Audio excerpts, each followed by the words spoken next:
সুপ্রভাত বন্ধুরা, একটা রৌদ্রোজ্জ্বল রবিবারে তোমাদের শুভেচ্ছা জানিয়ে ব্লগটা শুরু করলাম। এই রোদেও আমি বেরিয়েছি, যদিও আশিস বাড়ি আছে তবুও আমি বেরিয়েছি, একটুখানি মটন আনতে যাচ্ছি। কারণ একটা আছে যে কেন আমি যাচ্ছি এই রোদের মধ্যে, আশিস বাড়ি থাকার সত্ত্বেও মটন আনতে। ও তো গাড়িটা নিয়ে চট করে চলে যেতে পারতো, আর দুজনে বেরোলাম না, কারণ একই কাজে দুজন বেরিয়ে লাভ নেই। তো তার কারণটা হচ্ছে, আগে একদিন আমরা মাটন এনেছিলাম, এই লাস্ট রোববারের আগের রোববার মনে হয় মাটন হয়েছিল। তো সেই মাটনটাতে এত বেশি স্মেল ছিল যে অর্ক খেতেই পারেনি। মানে খুব একটা হয় না, কিরকম একটা ছাগলের দুধ দুধ গন্ধ টাইপের হয়, সেরকম প্রচণ্ড বেশি গন্ধ ছিল। তো আজকে মাটন খাওয়ার কথা ওঠাতে আশিস আর কোনো দায়িত্ব নেবে না, বলছে না আগের দিন ওরকম বাজে হয়েছিল, আমি আজকে আনতে পারবো না, তুমি নিয়ে আসো। কারণ আমি তার আগে বেশ কয়েকবার এনেছিলাম, তখন কিন্তু ওরকম স্মেল হয়নি। আমি বলেও দিলাম কোন দোকান থেকে আনবে, তাও ভরসা পাচ্ছে না। সেজন্য আমি আজকে বেরোলাম। তো ঠিক আছে, তাহলে আমি নিয়ে আসি। খুব অতিরিক্ত স্মেল হলে না মটন খাওয়া যায় না। তো যাই হোক, এটা কিন্তু ঘটনা, ও ভালো দোকান থেকেই নিয়েছিল।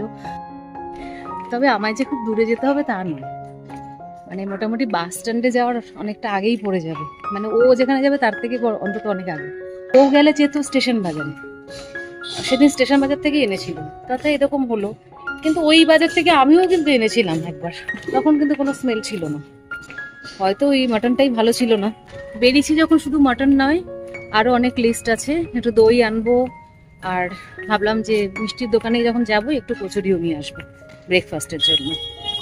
এই সমস্ত কাজ নিয়ে বেরিয়েছি। ছাতার জন্য কিছুই ঠিক করে দেখা যাচ্ছে না। দেখো কি সুন্দর বোগেনভেলিয়া, বুঝেছো, পুরো রানী কালার, ভালো লাগছে। চলো এসছি মাটনের দোকানে, মাটন নিয়ে নিলাম।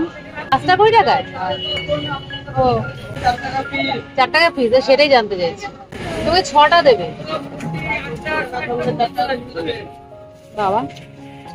সবকিছু না হয়ে গেল, দই, কচুরি আর লেবু। লেবুরও ডিমান্ড ছিল, পাতি লেবু, সেটাও পেয়ে গেছি। এই যে কচুরি আর দই আমার টোটাল বিল হয়েছিল 64 টাকা। তাতে শোনো কিরকম গল্প হলো। প্রথমে বললো 4 টাকা খুচরো দেবে, না হলে একটা কম নাও, ঠিক আছে। মানে এখানে একটু কচুরিটা সস্তা, 4 টাকা পিস। বললো 5টা নাও, তাহলে 20 টাকা হবে। তো আমি অনেক খুঁজে খাজে দেখলাম 4 টাকা আমার কাছে নেই। তো ঠিক আছে, তাহলে 5টাই দাও, গরম তো 5টা ঠিক আছে। তো 60 টাকা হলো। এবার 100 টাকার নোট দিলাম, বললো 10 টাকা দাও। মানে বোঝো কাণ্ড, 100 টাকার নোট দিলাম, 4টে 10 টাকা বা 2টো 20 টাকা দিতে পারছে না। একটা 20 টাকা, 2টো 10 টাকা দিতে পারছে না। খুবই পরিচিত, তাই জন্যই বললাম কথাগুলো, যে কাস্টমারের তো কোনো সুবিধাই তুমি করলে না। তো বলছে কেন, এই যে চকচকে 50 টাকা নোট দিলাম, মানে আমি 10 টাকা দেওয়ার পর। বললাম কিছুই সুবিধা হলো না, আমি একটু খুচরো পেতাম সেটাও পেলাম না। তারপরে তুমি বলছো যে দরকার হলে কম নিয়ে যাও, তাও খুচরো না দিলে দিতে পারবো না, তাই না? আসলে অনেক খুচরো দিতে দিতে ওদের এরকম সমস্যা হয়। আর তাছাড়াও যা গরম পড়েছে, তাতে সবারই মাথাটা একটু কাজ করছে না। তো চলো বন্ধুরা, সবই বাজার হয়ে গেছে, কেনাকাটা কমপ্লিট। বাড়ি যাই, গিয়ে মাটন নিলেই তো হলো না, তার রান্নাবান্নার প্রচুর জোগাড় যন্ত্র চাই। রসিয়ে বসিয়ে কষিয়ে রান্না না করলে মটন তো আবার রোচে না, তাই না? তো দেখা যাক এবারের মাটনটা কেমন হয়, এটাও নিয়ে একটা বড় প্রশ্ন। তার জন্য আজকে সকাল থেকেই একটা চ্যালেঞ্জের মুখে পড়েছি, যে আমি ভালো আনতে পারি কিনা। তো এই মাটনের দোকানে দাদার সাথে একটু আলোচনা করলাম, যেরকম কিছু কিছু মাটনে এরকম বিচ্ছিরি একটা গন্ধ আসে কেন। তো বললো কোনখান থেকে নিয়েছিলেন। বললাম স্টেশন বাজার থেকে নিয়েছিলাম, একদম ভালো চালু বাজার সোদপুরের। বলছে ওরা তো ছোটো ছোটো কাটে, ওরা ম্যাক্সিমামই ছাগল কাটে, তো সেই ক্ষেত্রে হতে পারে যে ওরকম হলো। মানে ওনার ধারণা অনুসারে উনি বললেন, মানে আমাদেরও যেরকম গন্ধ লেগেছিল, তাতে আমারও মনে হচ্ছে যে খুব একটা ভুল কথা উনি বলেননি, হতেও পারে। মাটন এমনিতেও কম খাই, ইদানিং একটু বেশি খাওয়া হচ্ছে। তবে এই দোকানটা সত্যি খুব ভরসাযোগ্য, আর যেরকম মাংস চাই সেরকমই দেয়। রান্না বান্না যখন করবো দেখাবো কিভাবে রান্না করছি, সঙ্গে থাকো। বাড়ি যাই আগে, গরম লাগছে। এবার সার্ভ করে দিলাম। বাড়ি এসে একটু এই ফ্যানের তলায় বসেছি, বাইরে তো প্রচন্ড গরম। আর কাল রাতে এত গরম পড়েছিল যে আমরা নিচের ঘরে শুয়েছিলাম, আর ছেলেকে ওই কমন রুমে যে এসি রয়েছে ওইখানে শুতে দিয়েছিলাম। বলেছিলাম না তোমাদের যে এসিটা আসতে দেরি হবে 5-6 দিন।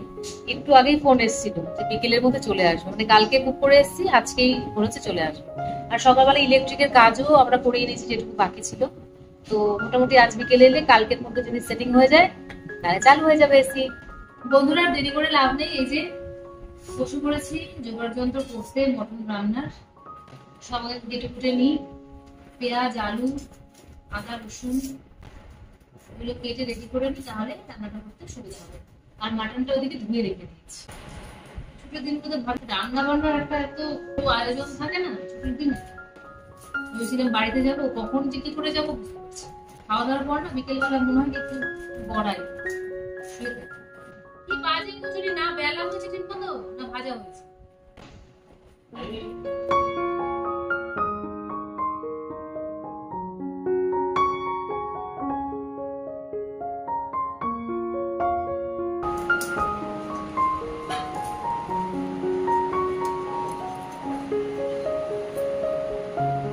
এই যে দই নিয়ে এসেছিলাম, দইয়ের একটুখানি লস্যি খাবো, হোমমেড। আশিস বানালো, মানে সেরকম কিছু লাগে না, নুন চিনি আর একটু বরফ থাকলে বরফ দিতে পারো, আর লেবুর রস দিয়ে এরকম সুন্দর লস্যি বানিয়ে খেয়ে নেবে, দেখবে গরমে ঠান্ডা হয়ে যাবে। একদম আছে নিচে তো আছে শোনা গিয়েছে।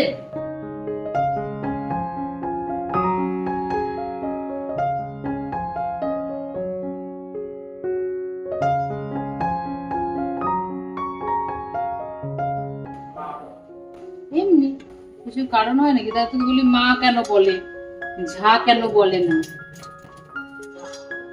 তো বন্ধুরা এই দেখো মাটনটাকে ভালো করে ধুয়ে রেখে দিয়েছিলাম, একটু লেবু দিয়ে ধুয়েছি আর কি, লেবু চিপে দিয়ে তারপর ভালো করে মাখিয়ে নিয়ে আবার ধুয়ে নিয়েছি। তো এইভাবে মাটনটা রেডি করে রেখেছি। আর এদিকে সব দেখতেই পেলে পেঁয়াজ আলু আদা রসুন কেটে নিয়েছিলাম, আর তারপরে এই যে এখানে পেস্টও করে রেখে দিয়েছি উইথ টমেটো। এবারে রান্নাটা স্টার্ট করবো। ভেন্ডি কেটেছিলাম, এই যে ভেন্ডি আলু ফ্রাইটা বসিয়ে দিয়েছি।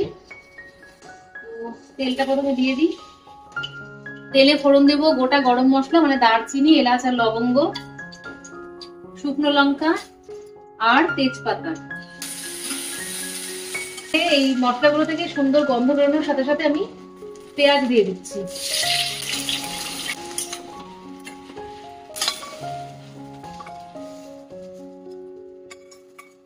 বন্ধুরা পেঁয়াজটা ভাজা ভাজা হয়ে গেছে, এবার এর মধ্যে আমি মশলাটা দিয়ে দেবো, এই যে পেস্ট করে রাখা আছে মশলাটা দিয়ে দিচ্ছি।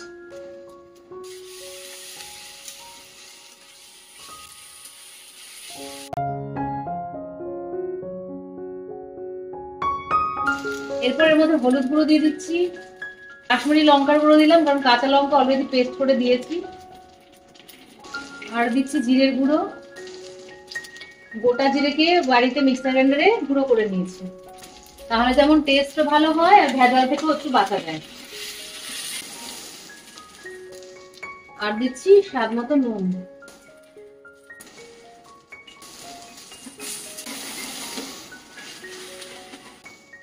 এই পরিমাণ কষানো হয়ে যেতেই আমি এর মধ্যে এই মাটনগুলো দিয়ে দেবো।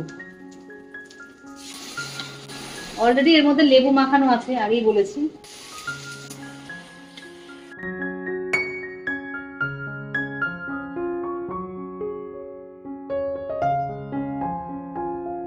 মাংসটা কষাতে কষাতে একটু বসলাম ফ্যানের তলায়, ওই পাশে ফ্যানটা চালাতে পারছি না, রান্নাটা করতে দেরি হয়ে যায়। বন্ধুরা মাংসটা তো কষানো চলছে, আর এই সময় না আমি আলুগুলো এর মধ্যে অ্যাড করে দেবো।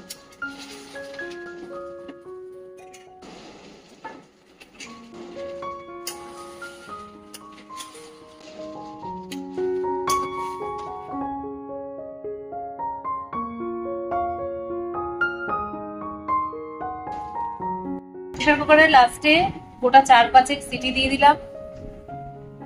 আলুটাও অ্যাড করা হয়ে গেছে দেখতে পাচ্ছ, আলুটা তুলে রেখেছিলাম প্রথমে, তারপরে আবার লাস্ট 2 সিটির আগে আলুটা দিয়ে দিয়েছিলাম, আলুটা দিয়ে নামিয়ে নিয়েছি। চলো দেখা যাক আজকে কিরকম হয়।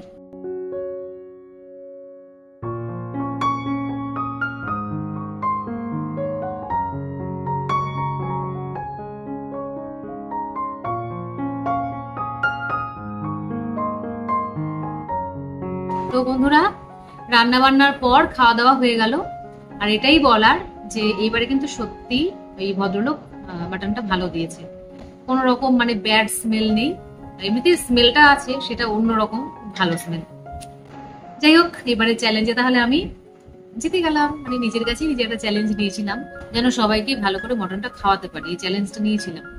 তো বলা যায় সাকসেসফুল, কারণ সত্যি খুব ভালো হয়েছিল, নিজের মুখে বলতে নেই, কিন্তু ছেলের তো খুব ভালো লেগেছে। তো চলো, এই তো আর কি চাই।